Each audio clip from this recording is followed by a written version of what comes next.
Huh? I am packing heat. That's why now I realize wearing a jacket with a pocket is quite useful.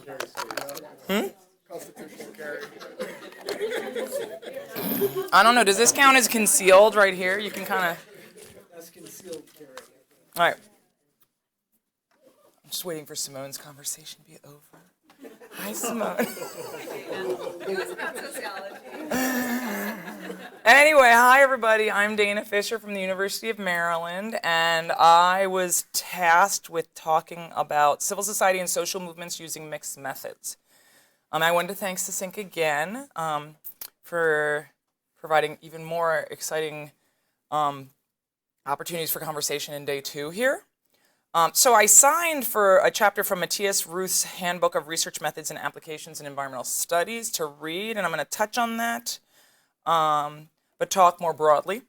And I was also asked to talk about networks, but I'm feeling this strong desire to talk about qualitative methods because I don't think we've talked about that so much. So I'm gonna pull that in too, and we'll see how it goes. Let's see, I thought I would start a little bit with a background on my research methods that I use.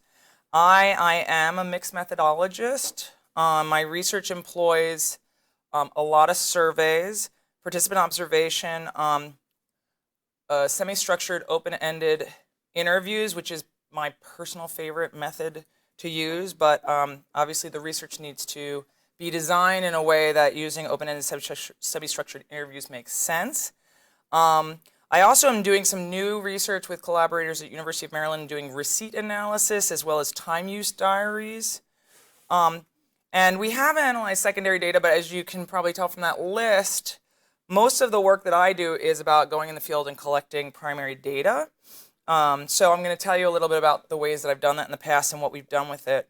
I teach qualitative methods at University of Maryland, and I'm going to draw also from a textbook I wrote with Seamus Khan at Oxford, which is specifically on social research methods. So let's see. So today I'm going to build on a bunch of different research projects that I've worked on to illustrate mixed methods within civil society. And as with all the other presentations, feel free to ask questions as we go. But I did think, since we had that whole conversation yesterday, that I would theoretically ground my work. So here's what is civil society? And I just thought I'd give you a couple definitions of what civil society is so we're all on the same page. Civil society and the literature thereupon tends to build directly off of the work of Habermas, just FYI, so we can see how this connects with what we talked about yesterday. Ammerbeyer and Scheller define it as a self-organized citizenry. Gene Cohen and Andrew Arado, in their opus on civil society, distinguish it from both the state and civil society. It's worth noting this definition is different from, say, the Gramscian analysis, which includes the market or the economic sector. But I think most of the research on civil society today looks at civil society as being separate and distinct from the state and the market. And so here I like to tell my students this is really a Mickey Mouse model, because you can see like there's the mouse and the ears up there, right? The Mickey Mouse model of to dumb down as much as possible these different social sectors, but basically the idea here is that civil society actors are here. They sometimes are at what Habermas has called the periphery, but they work all the way up to being connected and embedded in the state and market sectors, or just with the state and just with the market. And I'll provide more discussion about this as we go along. So there'll be more, I'll distinguish this better. I just want to say that in some of my earlier work, I talked about science as being separate from the civil society, market, and state sectors. And so it could be a non-Mickey Mouse and more of like 4 circles interacting. But for the sake of this, I'm not sure where science goes, and I think we could have a conversation about that, but it's not in this model. Or its science is embedded in these other sectors. Let me put it like that. But just today I'm talking about civil society. So here is a collection of graphics about civil society with no pointer. Okay, I'll use my finger. Okay, so let's see. So the recent literature on civil society, does anybody know where it went?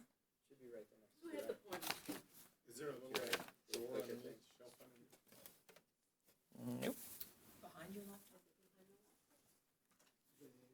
No, it's fine. I'm sure eventually we'll see it on eBay to, E. Jorgensen.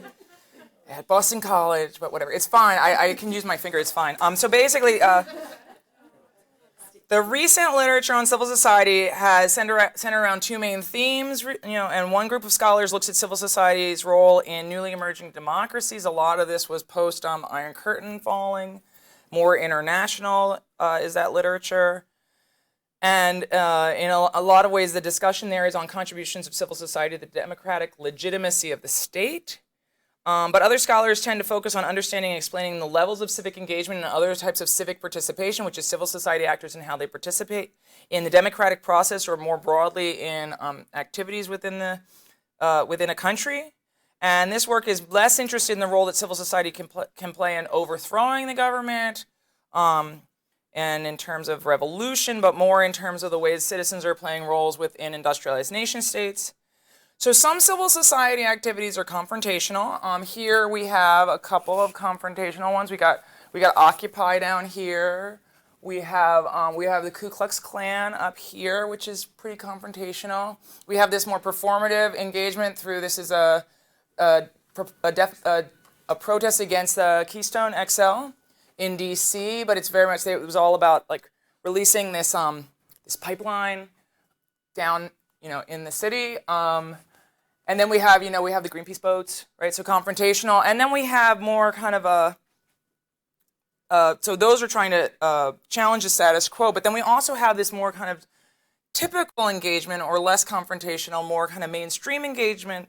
So we see here actually are the people from Burns. These are Burns residents who are having a community meeting to try to get people who are taking over in Oregon to try to get the militants to leave, and discussing that. So it's like a community meeting about that. We have, one of my favorite ones, voting. It's always seen as a big way civil society participates. We got my buddy Ralph Nader here running for president back in the day, potentially helping Al Gore lose the election. We have people who are participating here through the American Red Cross in disaster relief, people cleaning up. This is actually a corporate, this is people from Citibank who are helping to clean up around the Hudson River. And then we have this one. I couldn't resist, because there was this discussion a little bit about the role that computer media communication plays. There's been this whole discussion, which I'm not going to talk about today, except for to say there is a discussion in literature today about the degree to which liking something on Facebook or retweeting or clicking is a form of civic participation and a way to engage in civil society. It is unclear where it falls. Everybody may have an opinion. We could end up, people have argued about this at the ASA and other places, but I'm just putting it out there that is seen as a way to participate. Perhaps a lame one, but still.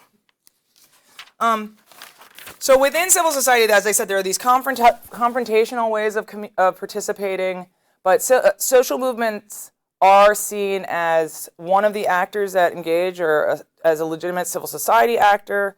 Sociologists do a lot of research on social movements. Some political scientists do studies social movements. And here's a definition from Sid Taro of what social movements are.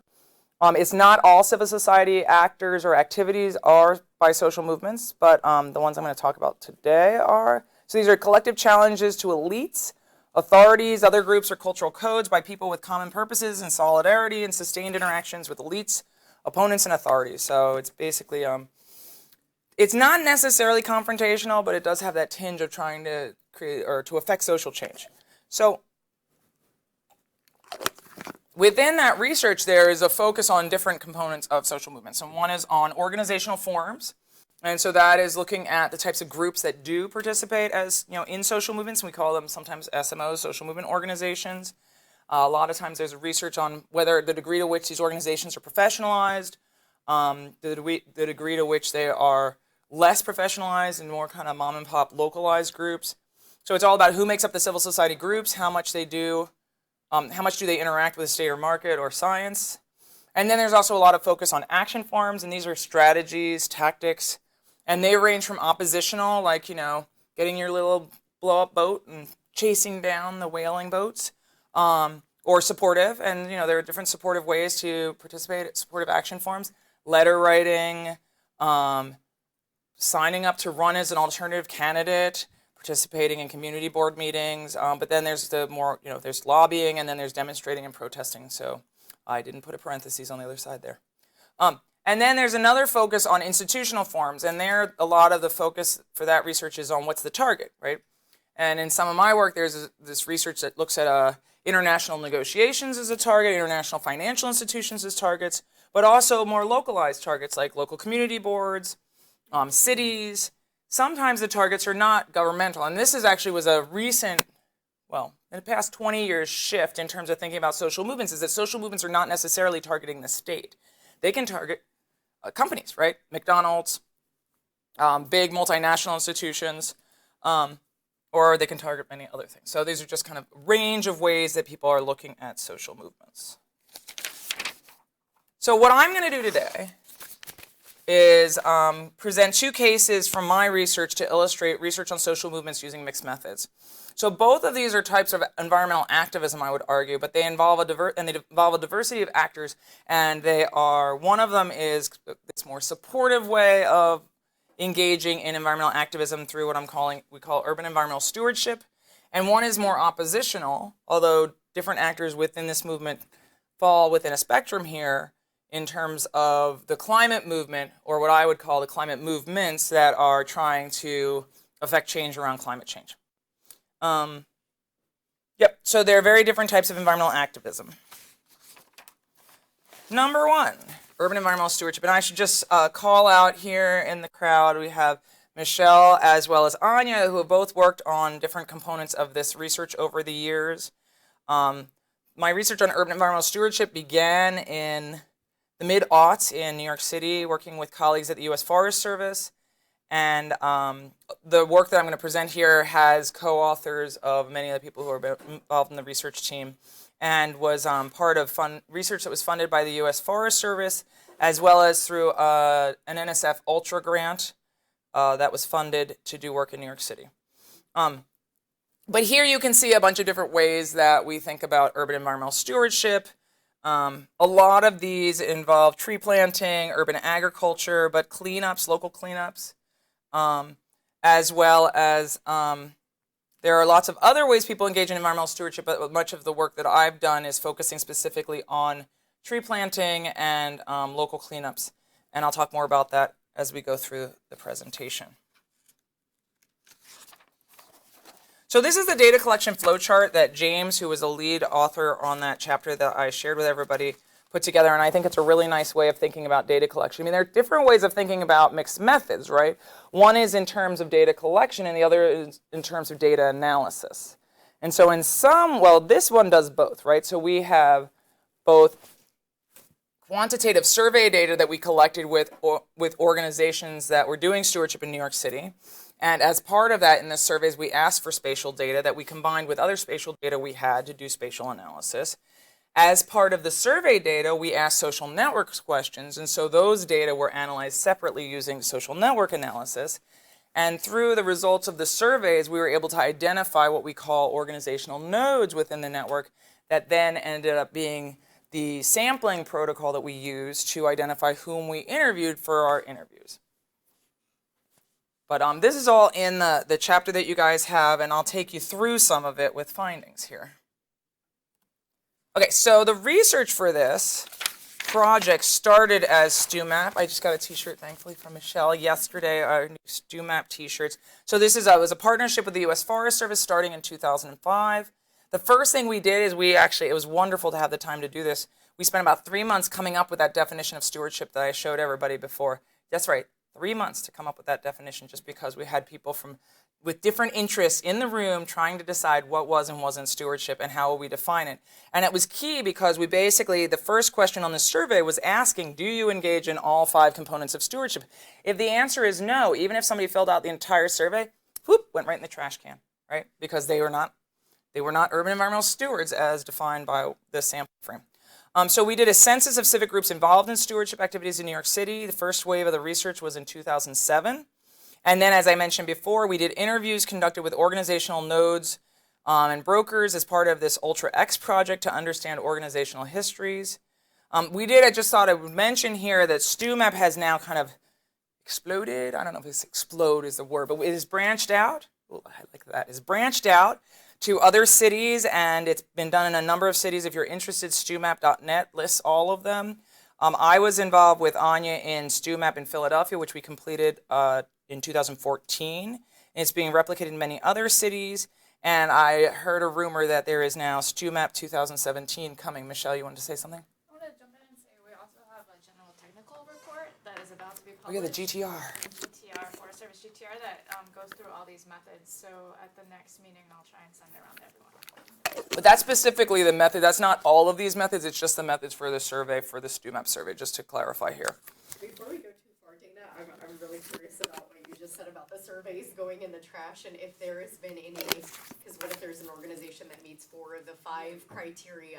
Oh no, you don't have to do all 5. You had to check one of 5 Oh, I boxes. thought you said you had to have all 5. It did sound like that. Yeah, Okay, it I sounded may like have all 5 misspoke. where they went in the trash, and I was like, oh my god. No. So they had to check at least one. Oh, okay. And there were cases where a group that we knew did one of the 5, did not check any, and then we had undergraduates at Columbia University call them up and say, hey, and ask them questions before we threw them in the trash. And they didn't really go in the trash. They just went in that separate tab on the data sheet, where you put stuff that you don't want to throw out because God forbid you need it one day.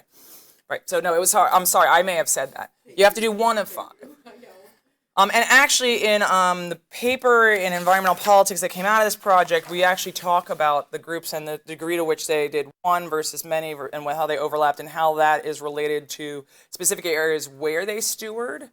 And the take-home message there is that the groups that were more institutionalized in a bunch of different measures end up doing stewarding on much more kind of sophisticated infrastructure-oriented places, like green roofs and stuff like that, versus like cleaning up dog parks.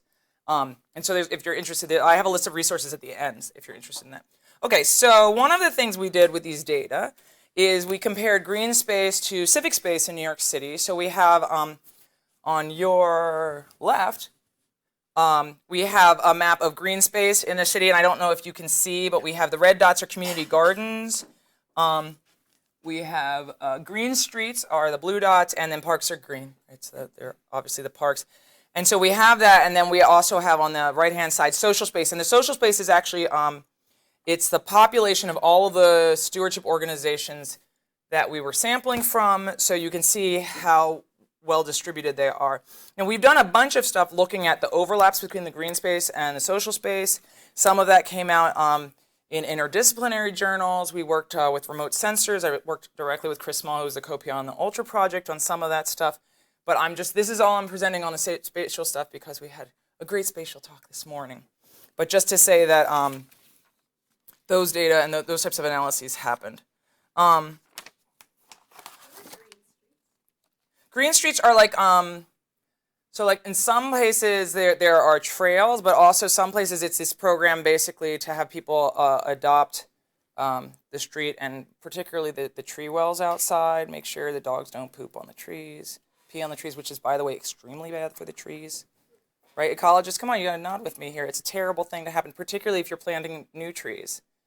You do not want the dogs to use the trees as a bathroom. Yeah. Okay, so how are they connected? So this is one of the network maps that we came up with from these data. So these are from the organizational survey. This is the full stewardship network. And so let me tell you a little bit about this, and then I'll just move on. But the full figure here, the figure identifies the full stewardship network for New York City across civic, private, and public groups. Red are civic groups. Black points are government agencies. Gray points are schools. And blue points are private businesses. And I should just say that the data are the presentation here is based on not just the respondents, but all of the nodes in their networks that they identified in the survey. Okay? And basically what I can say here is that when you look more closely at this diagram, you get a sense that there's a strong coordinator role for the public sector in terms of mediating and collaborating and doing hybrid arrangements for stewardship. But this is, that's in a lot of ways that's what we can get from this image. But here's a better way of thinking about these data, and here we just have a presentation of some of the big nodes that we looked at and the organizations that talk about being linked to them. So the blue dots are actually groups that were organizations that responded, and these are some of the most central nodes that they all report working with, and some of those are civic groups, like the Brooklyn Botanical Garden is a civic group, and some are New York City Department of Environmental Protection, which is government, or EPA, Con Edison, which is public, right? So it is kind of a hybrid, right? Green Guerrillas, which is a civic group. So what you get a sense here is how respondent organizations connect with civic groups, but also with government agencies in different ways. We've done some additional work on this, and the works were published in Landscape and Urban Planning and Ecosystem Services to kind of pull apart these networks better. And I'll talk more about network analysis later, but just to get a sense of the kinds of things we can do with these survey data.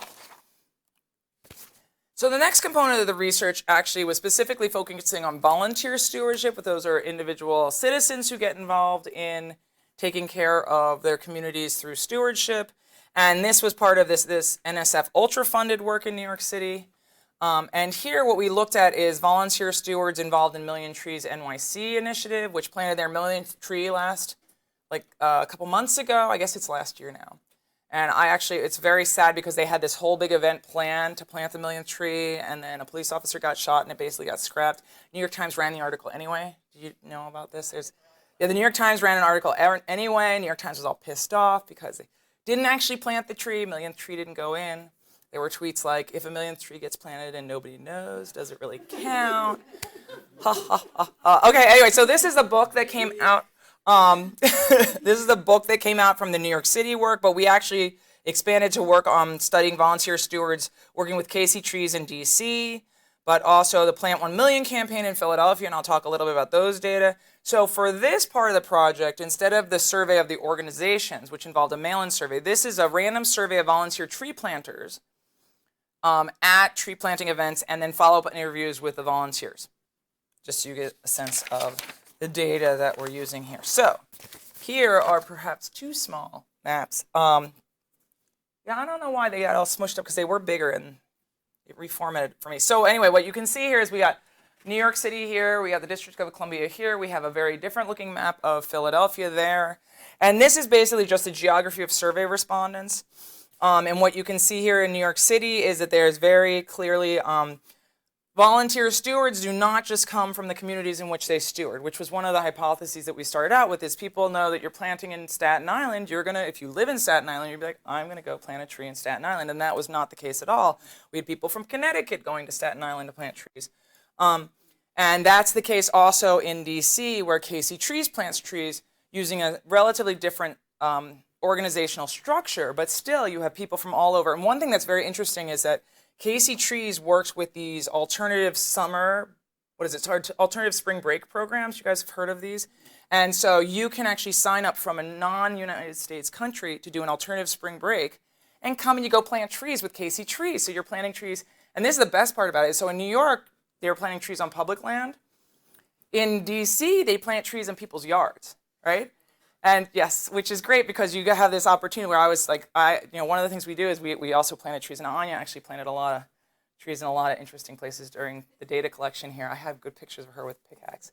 Whereas, so I ended up planting trees for some reason, I always ended up going to people's houses where the people would come out and be like, can you please plant the tree there instead of there? I really want the flowering tree to go over here.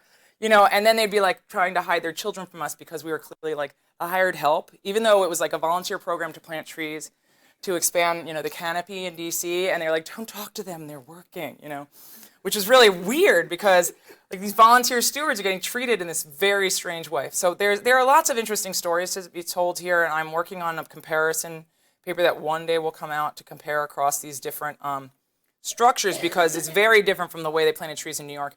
And Philadelphia, I would just say that, so the map in Philadelphia looks different for a couple of reasons. One of them being is that the Philadelphia program is organic, where the communities actually themselves would ask for trees. So in DC, somebody who owns a house can be like, I want a free tree, Casey Trees, come do it. And Casey Trees organizes it, but in Philadelphia, it was these little communities in Philadelphia that decided they wanted trees, and then they had this big tree planting event where they were going to plant all these trees. So we had this big research team coming up from DC, driving up 5 in the morning to go collect data. And we got there, and all these communities were like, yeah, we decided to plant our trees yesterday. So so that's the problem with doing this kind of field work, is like they decided to plant their trees. So we were basically like driving through the streets of Philadelphia trying to chase down people planting trees.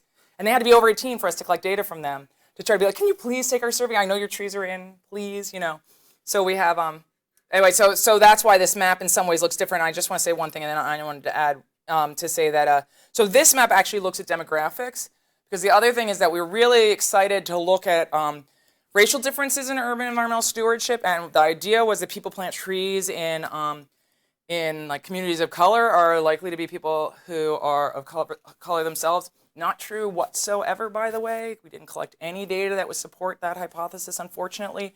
So originally the idea was that we would get some interesting data on stewardship based on race and class, which we didn't get, and so that's why we have that map there. Anya. I was just going to say that the organizational form between the New York, DC, and Philadelphia groups were so different that that it speaks to the difficulty of studying the entire range of environmental stewardship, because you want to capture these small neighborhood groups that are doing it, but they're so much harder to study than the Million Trees folks in New York who all come out on the same day in a very organized way, and they all wear the same shirt and they all do the same. So, you know, Same gloves, it's the a same challenge to understanding stewardship, but it's a really important one, and that's, you know, part of getting all of the different types of stewardship groups in the StuMap project was that same goal. So. Right, I mean, and the thing I would just say to broaden this even more is to say that this is also the challenge with studying civil society more broadly, is that it's easier to study the more institutionalized and professionalized groups in civil society, because they will be like, and this is when we're meeting, and you're welcome to come and observe and collect data or do interviews, whereas it's like this locally organic, those people who are just starting to itch to want to get involved civically, you know, who we all want to know about. They don't they don't send me their calendars, so it's very hard to collect data on them. So that's one of the reasons that it tends to be professionalized organizations do tend to get more attention in the literature more broadly, and that's mirrored here in the work on stewardship, unfortunately. Okay, but we were able to do certain things. So here is a comparison of civic engagement for survey respondents, comparing to a national sample of data. These are standard measures of civic engagement that political scientists and sociologists use to see who's participating and the kinds of participation they're having. And you'll see from the asterisks are the only variables that are not statistically significant in comparison to the national sample.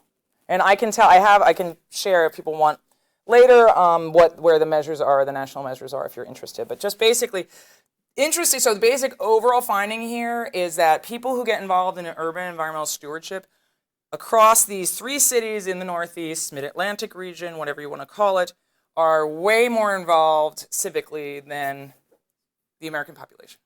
And a lot of my work has tried to parse out why that is over time, because that's a very interesting finding. And then there's also this question of what comes first, which we try to answer in the book, stewardship or participation. And we find that stewardship actually plays this very interesting role in terms of being seen by individuals as a type of civic engagement, which is very different from the way the literature leads us to suspect. Nicole?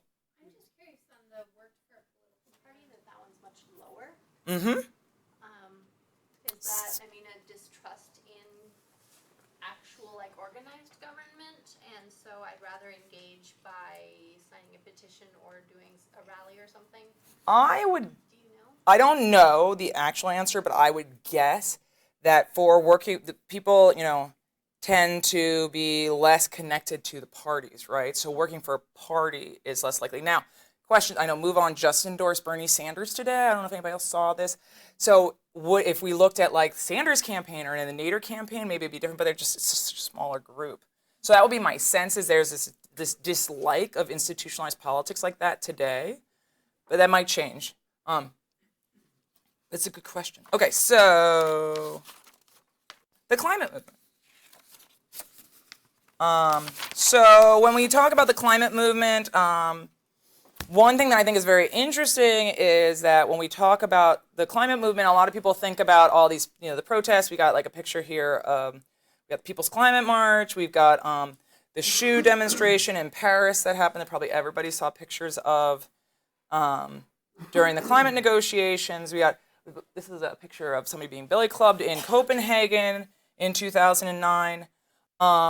But what you tend not to think about is the fact that civil society also participates inside the negotiations in different ways. And so one of the things that my research has tried to do is parse apart the internal and external participation. So the data I'm going to present here are collected from surveys with protesters at large-scale climate events. I've been collecting data at these events since 2000.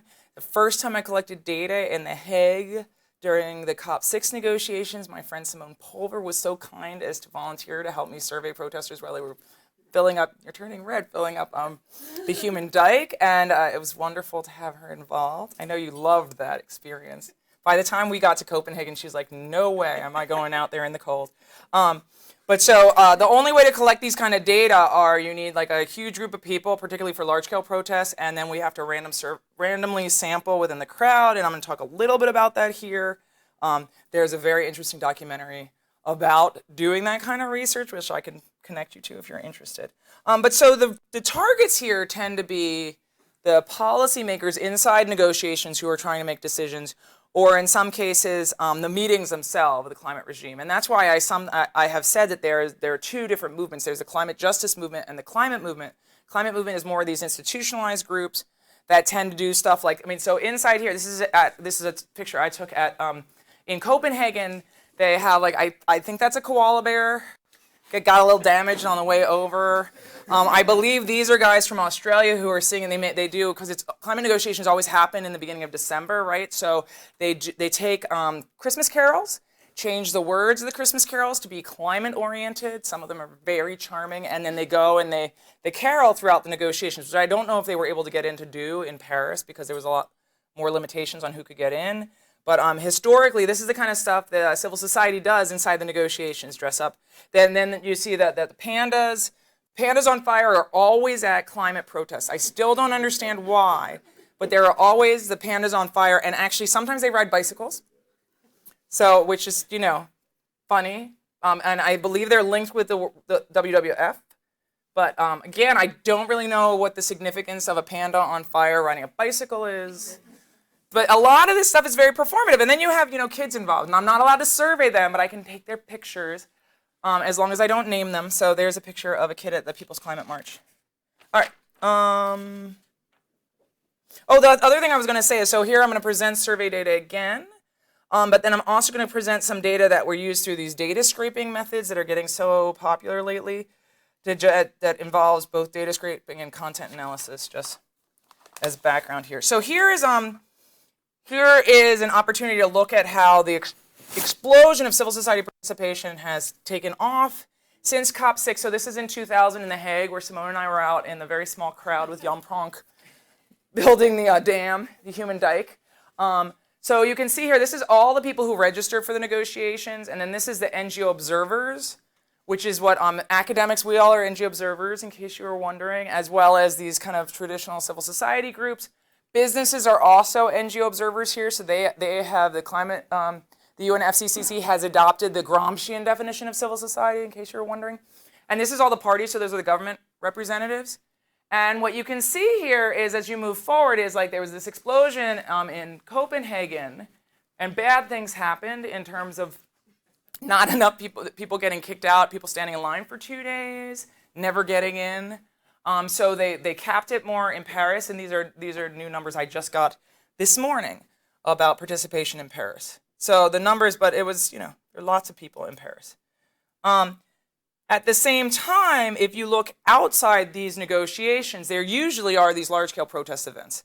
And in Paris, they refused to have it, so they had shoes. There were some black blocs that came out and did protesting and getting arrested and getting tear gassed, which frequently happens at climate negotiations. But in this case, it was interesting because a lot of the mainstream environmental groups basically took to the media waves to be like, these guys are not environmental activists and they are not part of the climate movement, which is, you know, how do we define being part of the climate movement? Well, if you're going to protest climate change and you're a civil society actor, ergo, you know, ostensibly you should be part of the movement, but it was very interesting to see this kind of pulling apart of the movement that you could see if you look at some of the coverage and a lot of the tweets around Paris. So there's that.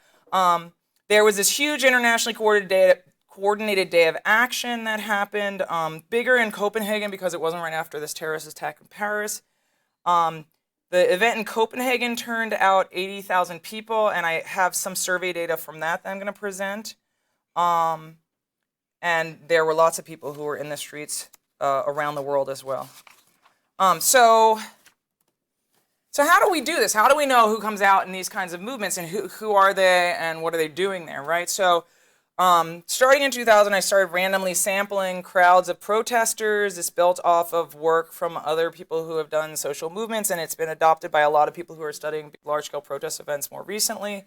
So basically, here's a picture from People's Climate March, and that's just a picture of people marching down in Midtown. And what we basically do is everybody gets a different area. We come in from all sides of the protest event, and then we basically walk across from one curb to the other, counting off every fifth person. So those are the X's. Those are the people that you try to sample, and it feels a lot like you're canvassing, if anybody's ever canvassed, where you basically are like, hi, University of Maryland, and I'm doing a research project seeing who comes out today. Would you be willing to take my survey? And people either say yes or no. If they say no, you go every fifth person. If they say yes, you then say, are you 18? Because I have been fooled by many young people who really look like they've got to be 18 and are not. And then you have to throw those surveys away and it wastes time. And then you go on to the next fifth person. So basically we do every fifth adult participant. And historically I used to do an oral survey, and it has morphed into a two-sided one-page survey, so we get more data because we did the oral survey and then followed up online, and we had really great response rate out in the field, and then we only had 30% who participated in the follow-up, so we had much less data. So working with Michael Heaney and Fabio Rojas, who've done a bunch of this stuff around the anti-war movement in the United States, we changed the methodology and worked with people in Europe to make sure it was similar to what they've been doing. So people get this one-page, two-sided, relatively small font survey, which is completely anonymous, and then they're welcome to provide contact information if they want to participate in an interview. And so that's how we do it. At the People's Climate March, we surveyed 468 people at the People's Climate March, and we had an 84% response rate, and it was an ordeal, but we got some really interesting stuff out of it. So one of the things we're able to tell based on these data is where the protesters came from. And so the PCM is the People's Climate March, which is a march that happened 2 Septembers ago. Yeah. How long does it take somebody to fill out one of those things? Well, it depends on how conscientious they are to some degree. I mean, and one of the things we ask, and I'm going to talk about this later, is we ask people to talk about the organizations they are connected with that may have mobilized them to participate. I find that the climate people really don't want to answer that question, so we get really bad data on that, whereas the anti-war people that Michael Heaney and Fabio Rojas studied, they got great data on these organizational affiliations. I think in general it will take, if you read pretty well, and you're not super distracted by somebody like a PETA person showering right next to you, which is one of the things they did at the People Climate March. They had people like showering and walking, and then there were other things. I'd say 5 minutes, maybe 7. I did actually survey somebody who was illiterate in New York, and finally they were like, yeah, I actually can't read. And I was like, I could read this to you, and they went, forget it. Just don't want to talk about it. Go away. So I didn't get them. They're part of that refusal rate. But yeah, so that tells you how it is. I mean, what we do is we tend to go with like multiple clipboards and try to do multiple people simultaneously, which works pretty well, but it's Walk off with your clipboard and you have that happens too. Yeah. Okay. So so of the people whom we did sample and who filled out the survey, we found that 95% of the participants lived in the United States. 5% of them traveled internationally. One other thing I think is worth noting about those findings is just that there was a period of time right around 2000 where there was this discussion about global civil society and this transnational elite that was basically driving all this activism and protests in the United States, globally. And there was this whole claim that it's the same people protesting the World Bank everywhere and the IMF everywhere. And so one of the things that we were able to do with these data back then is to show that actually it's not. It's mostly locals. So this is a map just of the continental United States and where people came from to participate. 47% of them were from a New York City metropolitan tri-state area. Yes? So, do you think that it's possible, though, that the international participants are underrepresented, though? In my sample? Yeah. No. You don't think so? No. Okay. Because they don't stand in unique places, right? And we literally randomly sampled from one end to the I other. guess I should say if you You mean non-English speakers? Yeah. Um, That are maybe not. So we take notes on every refusal, and we didn't have one refusal at the People's Climate March because they didn't speak English. I can tell you in Copenhagen, where we had the survey in English and French, there were a lot of people who had come in from around Nordic states who were not comfortable with English and didn't want to take the survey, which I was surprised by because I thought they all spoke, because that's how I'm a dumb American. I thought they all speak English, of course, right? So anyway, but so the deal is that there we did have, like, I had many people who were just like, I can't do this. So I could speak about that. Okay, well, how did protesters find out about the march? Okay, so this is from the People's Climate March. You see the poster here, which I wish were just a little clearer. But Sunday, 9/21, walk the dog, grab brunch, change history. They did a really good job of putting posters out, bus stops, and this was on a train, and they were all over. And so one of the things that was interesting and that we do find consistently is that these large-scale protest events tend to have people finding out about the protests through social networks, but also through things like flyers or posters. And it tends to be that you really have to get a really big local population interested in coming out for the protest if you want a really big turnout. I mean, there are certain people who will ride a bus. There are some people who will ride a bus across the country, but that's a small proportion of all the people who will come out. If you want, I mean, here there was estimated 400,000 people in, you can't have 400,000 people coming in on buses. So this is a distribution of how people said that they heard about the march. And we had some non-relational challenge. Sorry, I cannot speak. Non-relational channels. And then we also had social media sites and websites. And one thing I would just say here that I thought was interesting is that since 2000, we've been asking questions about websites and social media as social media became proliferated. And I can say that these kinds of questions that have been developed so far are ridiculously inadequate to get a sense of the way people use social media and the internet today. And it used to be that you could just ask, like, did you use social media? What kind? Facebook, Twitter, whatever. Or, like, what websites did you get this from? And now it's just people are using this in such interesting ways. And there aren't yet questions that people have developed. I mean, these questions are the same questions that my colleagues in the EU have used to ask these questions. And it's just, they're just, you get nothing out of it. And there's just, that there's so much more information to be gleaned there. And so somebody needs to figure that one out. Mostly mediated channels were the way that people found out about that. So what we really wanted to do, as I said before, we really wanted to look at the role organizations were playing, and I wanted to replicate the social network analysis that Heaney and Rojas have done that has gotten a lot of attention for the anti-war movement in the United States. And since the data were so, for lack of a better word, crappy, we couldn't do it at all. So instead I'm showing you Heaney and Rojas's image. This is what I would have liked to do, Simone. I'm sorry I said crappy. On the previous slide, the second category, people from an... Oh, it should say an organization. Okay, thanks. And ... Yeah, it's an organization. So what's interesting here is that it's more personal networks versus organizational networks. This is an image of organizational networks for the anti-war movement, and this is a piece by Heaney and Rojas in 2007. And what you can see here let me tell you what the colors mean.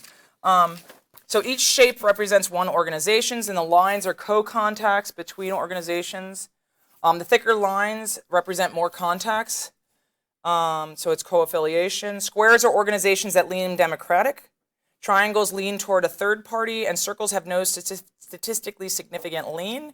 And they aggregated data from a bunch of different protest events, so they had a data set of 2,529 activists. And the data were collected from August 29, 2004 through September 26, 2005. They wrote a great book on this if you're interested in this stuff. This is from an article they published previous to that.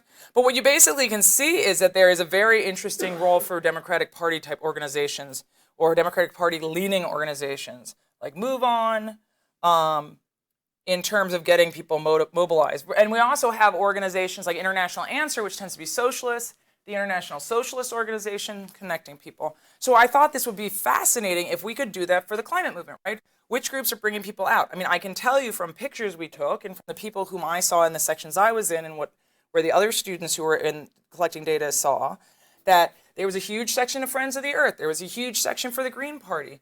But there was also, AFL-CIO was there. And what would have been really interesting is to do this. The problem is that we couldn't get this kind of organizational data, and people just didn't want to fill it out, or they only listed one organization. If you only list, and we need to have much more, rich data to be able to do this kind of analysis. So it's unfortunate, but it gives me an opportunity to pitch Michael's work.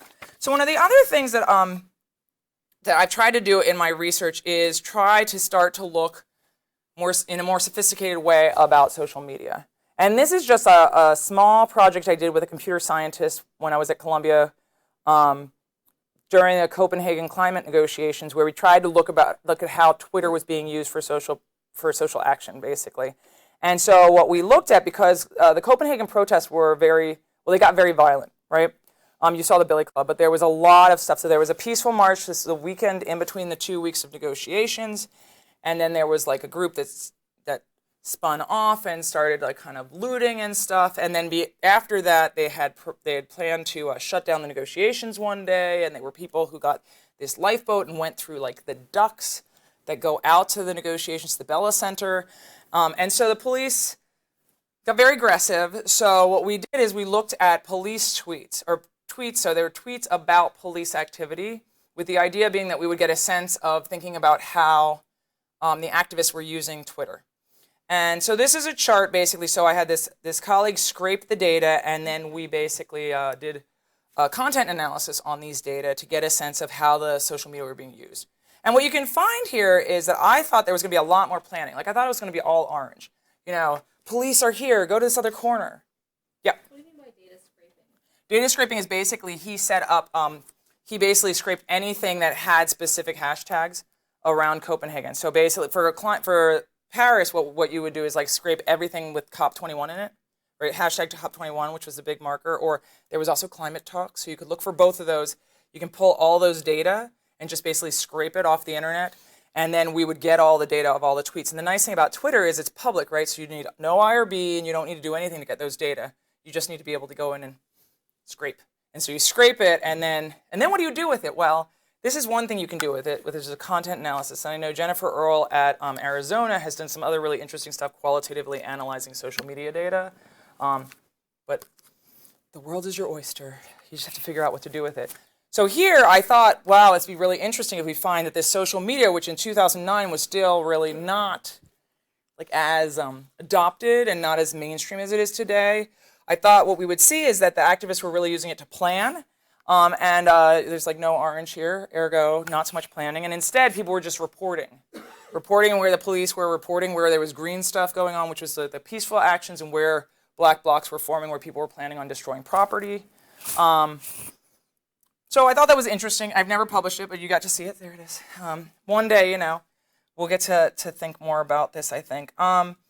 Let's see. The majority of these 1,049 tweets were reporting about the activism and police activity, which is interesting, but I don't know what is particularly that exciting about it, although it is an interesting finding. And so that brings me, yeah, go ahead. When you do the scraping of Twitter, are you also able to identify with whom they're connected? So is there some sort of network structure with respect to, say, who's doing the planning, the reporting? So let's see, I don't believe, at least at the time when we did this, you were not allowed to basically say anybody who tweeted I should get all of the connections they have. I'm not sure if you can do that today, because I haven't been doing anything with Twitter data, but I have a colleague who's actually at Rutgers, and I could email him about that. We really haven't seen that much in sociology using Twitter data yet, but I would imagine you can, but the question is what kind of permissions you need to get at. Like, I don't know that who I'm connected to is public. I know what I tweet is public. But you can see when you go on Twitter, right? I can see who they're connected to. So yeah, so it's likely, and it used to be that you could just basically get the tweets, but you probably can. As I said, I haven't done that. But that'd be an interesting place to get data. No question. I would just say that if you're interested in the Twitter stuff, Neil Caron and his students are doing a lot of this like big data, Twitter and social media stuff, and they have some really complicated computer stuff that I don't understand.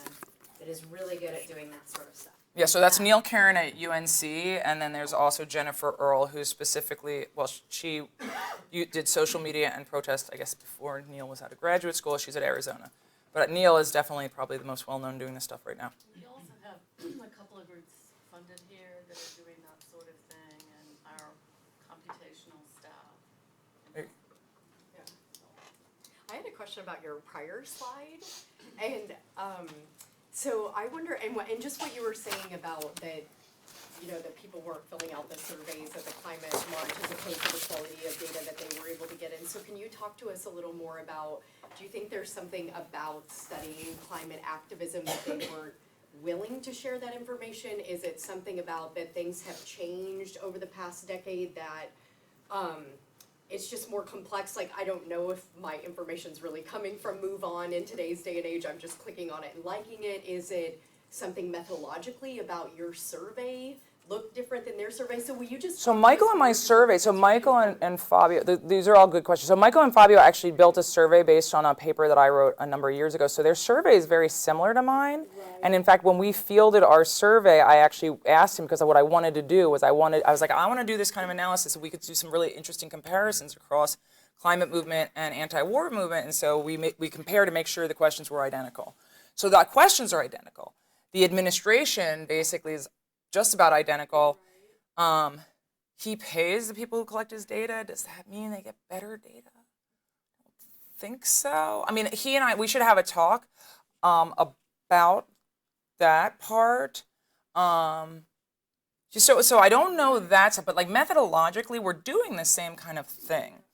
Intuitively, it seems like, oh, maybe people would be less likely to share an anti-war context or something. I mean, I don't know. It's just, it is really interesting that you had or is it that just something has changed socially, that people aren't as aware of formal organizations and the way they were there or something? Yeah, before Simone talks, I was just going to add to say that, so we asked a very similar question for the volunteer stewards, just to note that, and we did get better organizational data, but still not as rich as what Michael got. Now, the one thing I would say, and I should talk to Michael about this, is that, so he had this survey where he agglomerated across a bunch of protest events, so he got 2,529. I only have the data, I mean, I guess I could bring in the Copenhagen data and the People's Climate March, but those organizations, like the organizations that, where the coalitions are different at those two events, if I could do that across a bunch of events that all take place in the same country at least, and then I got to 2,500, I probably would be able to do something like that. And part of it maybe is that I only have 400 people who took the survey. It was only at one event. Simone. I was just speculating completely that about the sort of nature of the relationship between the protesters and these organizations might be different in the anti-war movement than, because I think about the American Friends Service Committee and the like, been around for a long time, sort of folks have a perhaps a more personal connection to an organization like that than speculate. Right? Well, I mean, this is also, I mean, these organizations and how long people have actually been affiliated with them or sort of felt connected to them. yeah, I mean, I would just say that, so this is all during the Bush administration. So we're in the Bush administration, so saying you're linked to a Democratic group may make sense, and the Democratic groups may very well be playing a much more active role in getting people out to protest than during the Obama administration, where there may be something else. Nicola? And then Michelle? So this is a different question. Go ahead. I'm curious, in terms of the mixed methods that you're doing, a lot of what you talked about, as well as what you talked about, was more sort of sequential mixed methods, where I'm going to do a survey to help me select interviews or things like that. Have you done anything where you're using multiple data sources, say, to measure a single phenomenon? Or Well, I would argue that I am using multiple data sources to measure a single phenomenon, but I basically use these random samples and surveys then to sample for qualitative work, which basically qualitative work tends to help us understand the why and the how. So basically I get a bunch of descriptives from my surveys, and then all of a sudden I can dig deeper by actually going and talking to people or organizations. But I think in most cases, mixed methods tend to happen in a sequence. I mean, I guess some of the geographic stuff was simultaneous because we collected the data at the same time. And the network stuff is simultaneous because the network stuff, well, it's a mixed method in terms of data analysis. It's not a mixed method in terms of data collection, right? Because it's from survey data. Most network analysis comes from survey data. So those are simultaneous because they all come from the same source. And can I say one? Yeah, no, go ahead. Thank you for picking up on that, because I thought that too when you put up your graphic, that we sort of did the exact same sequence too, that we moved, we did the spatial and the survey and then the qualitative, but of course sometimes it's the other way, that sometimes people start with qualitative to inform a new survey. Yeah, and that's so I like the question about sometimes do they co-occur in ways that we were presenting very sequential sort of work that one built to the next to the next. Oh, And actually, I very much appreciate what you're asking, and Dana, I don't know if you have an example of Like, have you ever done mixed methods where you are really simultaneously instead Just of had an building? epiphany. I do so when I did so my second book was on canvassers. The book was called Activism Inc. And in that project, we actually went in and did open-ended, semi-structured interviews and participant observations in canvassing officers across the United States. And we surveyed everybody who participated in the interview. So we had data simultaneously. The survey data was to get more demographics and also educational knowledge data about the sample so that we would be able to compare to a national sample, so that we had a sense not just about, otherwise I could only tell you about this sample of people who participated in canvassing during this one summer, and because we had the survey data, we were able to compare to national samples. So we did it there. And that was I didn't even think about that. Yes, we did it at the same time. I have a super quick question, going back to the difference in the answers on the number of groups they were affiliated with. Did the anti-war protesters, were they walking during their protests, or were they? It's the same event where they basically stand and they're staging. I mean, in the People's Climate March, we collected all of our data where people were standing before they marched. Oh, okay. We always collect data when people are standing, because when people are walking, nobody wants to talk to you. And when they're filling sandbags, as Simone and I can tell you, you have to help fill the sandbags when they're filling out the survey. You take the survey, I fill the sandbags. That's how it works. But yeah, that's how we did it. I mean, and as you know, with the Million Trees tree planting, what we did is we went and we waited by the muffin table, the bagel table, for people to take a break, and then we surveyed them, or when they were registering, because you can't do it while they're planting the trees. Okay. Well, thank you all very much. I hope this was useful.